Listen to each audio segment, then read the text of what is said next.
Bonjour à tous et bienvenue sur Tuto Blender. Dans ce Quick Tips, je vais vous montrer une option un petit peu cachée, mais qui peut être super utile dans Blender, et qui est une option d'historique, l'affichage de l'historique. Donc vous vous dites qu'il y a forcément un historique, vu qu'il y a des CTRL Z qui sont faisables. Donc Blender se souvient des dernières opérations, et vous pouvez, si vous le voulez, dans File, User Preferences, ici, aller dans, j'ai oublié où, Editing, et changer le nombre global des undo, des CTRL Z que vous pouvez faire. J'ai mis à 242 moi parce que, je sais pas, j'aime bien avoir de la marge. À vous de choisir la valeur par défaut, je pense que par défaut c'est 32 qui mettent là, ou 36, un truc comme ça. À vous de changer pour ce que vous préférez.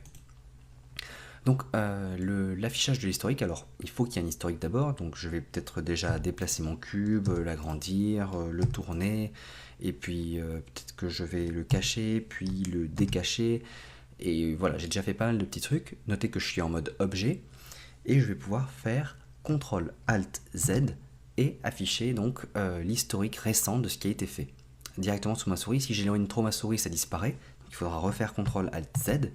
Et vous avez un petit œil qui est ouvert ici et qui vous montre à quel niveau on en est. Donc l'outil le plus récent, c'est celui qui est le plus haut, et ensuite plus on descend, plus on va sur les outils anciens. Vous voyez qu'au début c'est l'original, toute première chose que j'avais faite. Là on revoit mon cube, et quand j'ai cliqué sur original, je viens de revenir à l'étape où j'étais au tout début. Donc là je n'ai rien fait en arrière. Je ne peux pas revenir en arrière par rapport à ça, je n'ai rien fait avant.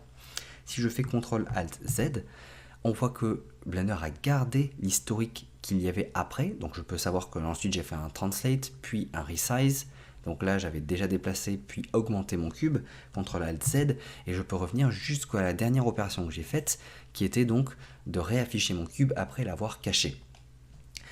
Si je fais mon CTRL ALT Z encore une fois, je reviens sur une étape précédente, par exemple le resize, et je n'ai pas encore rotate mon cube. Là, si je fais d'autres options à ce niveau-là, Blender ne peut pas garder des différentes branches de l'historique.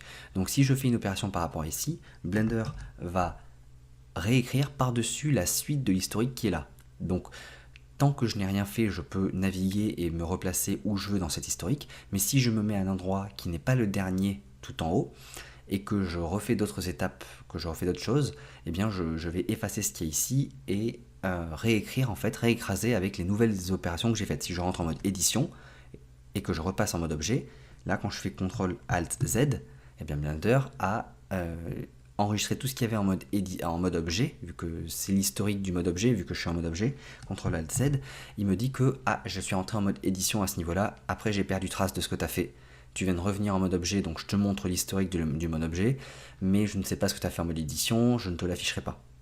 Par contre, ce même raccourci, CTRL ALT Z, fonctionne en mode édition. Si je suis là-dedans, je prends ce sommet-là, je le déplace un peu ici, je prends celui-là, je le déplace là, et ensuite ces deux-là, je les tourne, je les baisse, je les scale.